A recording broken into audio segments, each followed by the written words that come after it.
우리는 속상한 일을 겪게 되면 마음의 빗장을 채우고 상처를 외면하면서 자신의 감정을 무시하려는 경향이 있다. 우리가 상처를 대하는 일반적인 방식은 그렇다.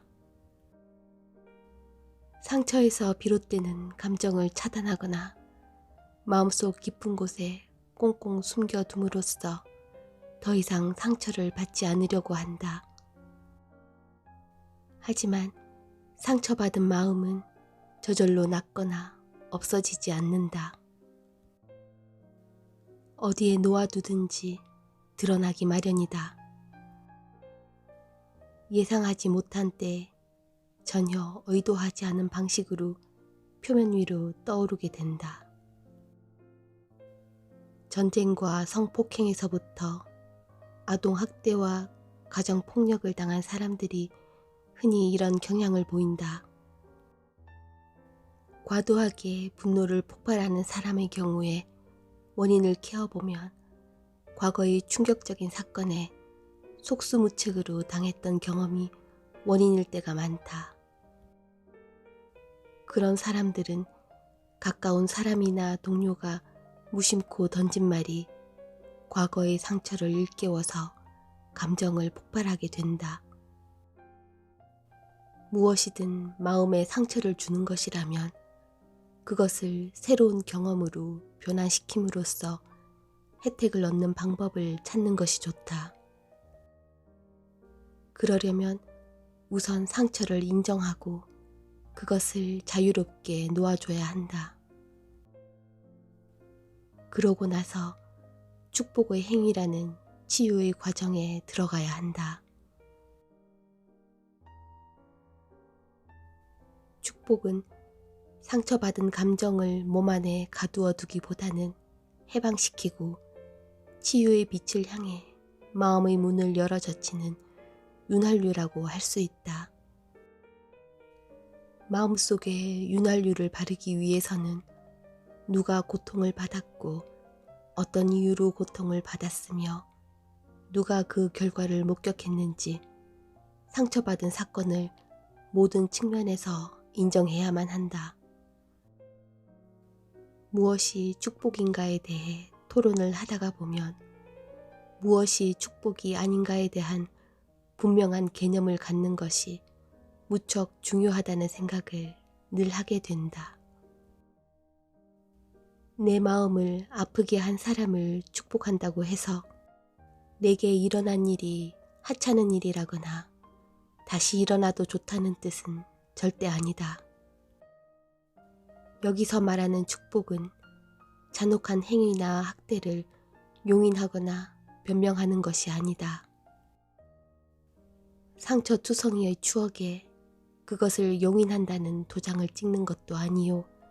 그것을 다시 경험하겠다는 뜻도 아니다.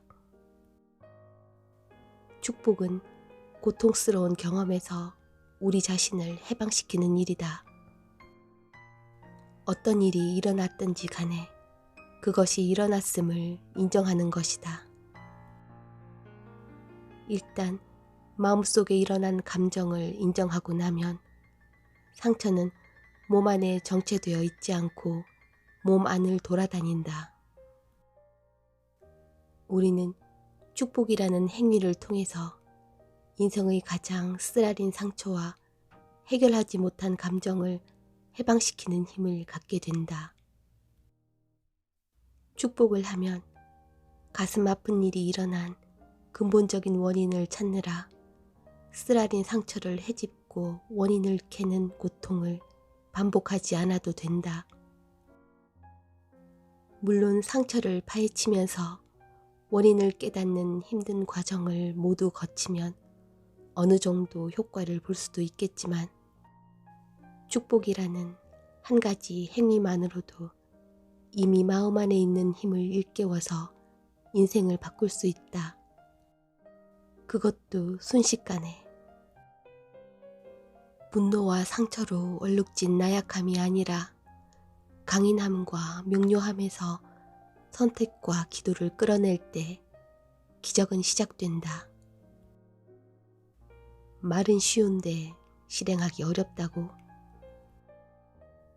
우리가 어떤 선택을 하느냐에 따라 쉬울 수도 있고 어려울 수도 있다.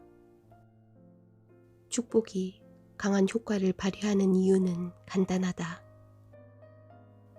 무엇을 축복하면서 동시에 판단을 내리기는 불가능하기 때문이다. 우리의 마음은 축복과 판단을 동시에 할 수 없도록 되어 있다. 과거에 내게 상처를 준 사람이나 장소나 경험을 떠올리고 나서 축복의 과정을 시작해보자. 축복을 시작하기 전에 먼저 선행되어야 할 전제 조건이 있다. 당신의 인생에 축복을 받아들이기 위해서는 한 가지 질문에 정직하게 대답해야 한다. 마음이 불편하다면 반드시 다른 사람 앞에서 공개적으로 할 필요는 없다. 이 질문은 당신이 어떻게 옳고 그름을 따지는지 자신의 가치관을 이해하는 데 큰 도움이 된다. 질문은 이렇다. 나는 잘못을 했을 때는 대가를 치러야 한다거나 보복을 해야 한다는 감정적인 대응이나 통념을 극복할 준비가 되어 있는가? 다른 말로 하면 나에게 상처를 주었으니 너도 당해봐라 하는 생각을 극복할 마음의 준비가 되었냐는 뜻이다. 이 질문에 그렇다는 대답을 할 수 있다면 축복은 당신의 것이니 축복의 혜택을 마음껏 누려도 좋다. 아니라는 대답이 나온다면 자신을 상처 안에 가두고 고통을 초래하는 믿음을 왜 고수하려는지 그 이유를 따져보아야 한다. 축복은 예나 지금이나 옳고 그름을 따지지 않는다. 다만 자기 자신의 생각이 어디에 와 있으며 어떤 것을 성취하려고 하는지를 명쾌하게 이해할 수 있도록 도움을 줄 뿐이다. 이런 의문이 들지도 모르겠다. 왜 나를 아프게 하는 것을 축복해야 하지? 당연한 질문이다. 나도 오래전에 축복의 힘을 발견했을 때 똑같은 의문이 들었다. 해답은 의외로 명쾌하다. 상처를 대면했을 때 택할 수 있는 길은 두 가지다.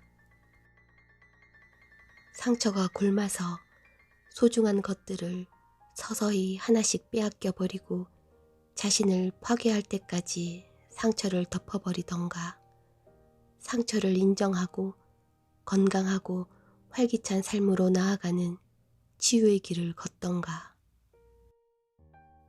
이 길을 걸어갈 때 겪는 역경과 나중에 얻는 보람은 성 프란체스코의 말에 가장 잘 요약되어 있다.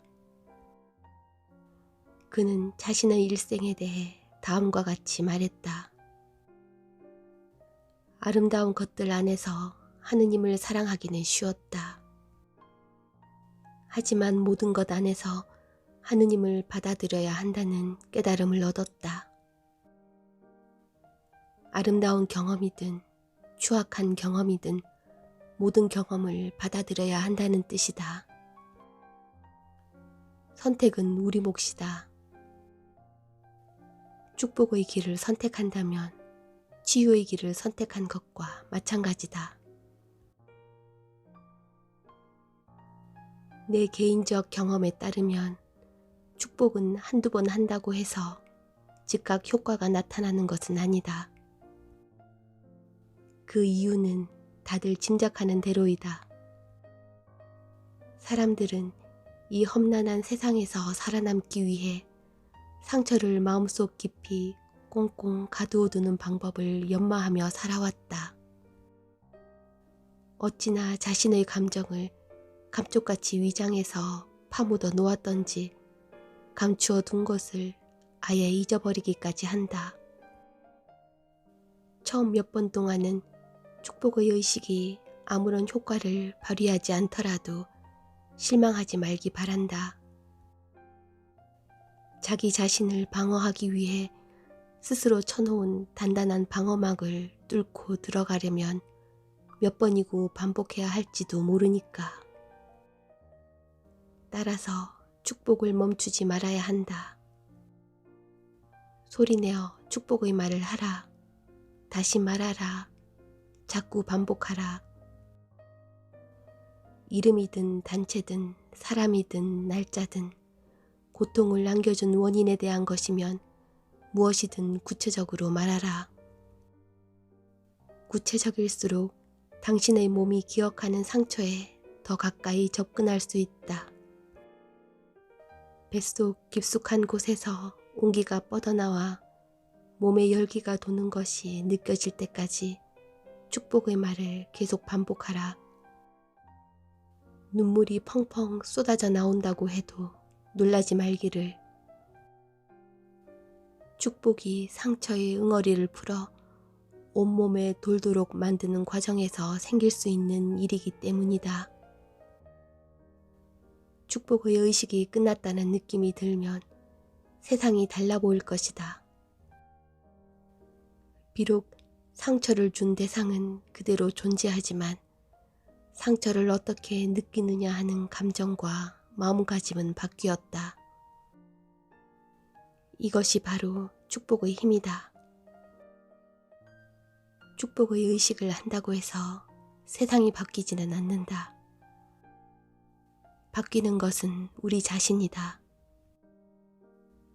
우리에게 상처를 준 것이 무엇이든 그 대상을 인정하고 해방시킬 때 세상이 다르게 보이고 우리는 더 강인하고 건강한 사람으로 거듭난다. 당신에게도 축복의 은혜가 찾아오기를. 축복이 곤경에 처한 당신의 친구가 되기를 나는 기도한다.